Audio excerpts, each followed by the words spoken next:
ഇപ്പോഴത്തെ വിഷയം സമരാണല്ലോ. സമരത്തിനൊരു ചരിത്രമുണ്ട്. എവിടെയെല്ലാം നീതി നിഷേധിക്കപ്പെട്ട് തിന്മ ഉടലെടുത്തിട്ടുണ്ടോ അവിടെയെല്ലാം അതിനെതിരെ സമരങ്ങൾ ഉണ്ടായിട്ടുണ്ട്. സമരമായതുകൊണ്ട് തന്നെ നമുക്ക് സമരത്തിന്റെ കഥ പറയാം. ലോക ചരിത്രത്തിലെ ആദ്യത്തെ സമരം നടന്നത് 1770 ഈജിപ്തിലാണ്. ഈജിപ്ത് എന്ന് പറയുമ്പോ തന്നെ നമുക്ക് എല്ലാവർക്കും ഓർമ്മ വരുന്ന സംഭവം പിരമിഡ്, ഫറവോ, അതൊക്കെയാണല്ലോ. അതുപോലെ ഈ റാംസസ് 3 രാജാവിന്റെ ഭരണകാലത്തുണ്ടായിരുന്ന ഉദ്യോഗസ്ഥരായിട്ടുള്ള അഴിമതിക്കാരെ കൊണ്ട് സാമ്പത്തിക ബുദ്ധിമുട്ടുകളും രാജ്യത്തിന് മൊത്തം പ്രശ്നങ്ങളും കാര്യങ്ങളും എല്ലാം ഉണ്ടായി തുടങ്ങി.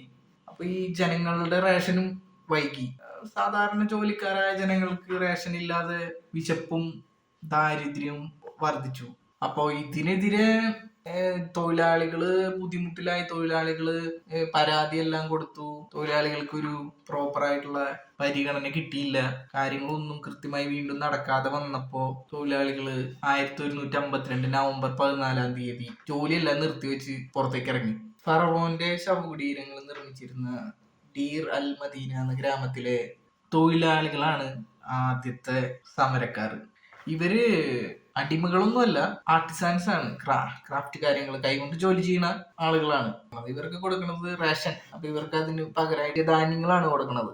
അങ്ങനെ ജോലിയെല്ലാം നിർത്തിവെച്ച് പുറത്തോട്ടിറങ്ങി എല്ലാ ജോലിക്കാരും കൂടെ നേരെ രാജകൊട്ടാരത്തിലേക്കാണ് ചെല്ലുന്നത്. രാജകൊട്ടാരത്തിൽ പോയിട്ട് അവരവിടെ ധർണ ഇരുന്നു. ധർണ നമുക്ക് ഇന്നും അറിയാലോ. ഇന്ന് എല്ലാവർക്കും അറിയാം ധർണ. അന്നുണ്ട് ധർണ, അന്നുണ്ട്. അപ്പോ ധർണ മാത്രല്ല, അന്നുണ്ട് ഈ അഴിമതിക്കാരായിട്ടുള്ള ഉദ്യോഗസ്ഥരും ഈ പ്രശ്നങ്ങളും ഇന്നുണ്ട്. ഇത് നിർത്താൻ പറ്റില്ല എന്ന് തോന്നുന്നുണ്ട്. അപ്പൊ ഈ കൊട്ടാരത്തിലുള്ളവരെല്ലാം ഇത് കണ്ട് കിടുങ്ങിപ്പോയി. അന്ന് വരെ കാണാത്ത ഒരു സംഭവമാണ്. ഈ തൊഴിലാളികളുടെ ഭാഗത്ത് നിന്ന് ഇങ്ങനെ ഉണ്ടായിപ്പോ ഇവർക്ക് ഇത് എന്ത് ചെയ്യണം എന്നറിയാതെ ആശയക്കുഴപ്പത്തിലായി പോയി. അവരുടെ കൂട്ടായ തൊഴിൽ ശക്തിയാണ് അവരുടെ ആയുധം എന്ന് മനസ്സിലാക്കിയ തൊഴിലാളികൾ രാജാവിന് വേണ്ടി പണി നിർത്തുന്നത് സിസ്റ്റത്തെ തന്നെ ചോദ്യം ചെയ്യുന്നതിന് തുല്യമായിരുന്നു. സമരം നൽകിയ പാഠം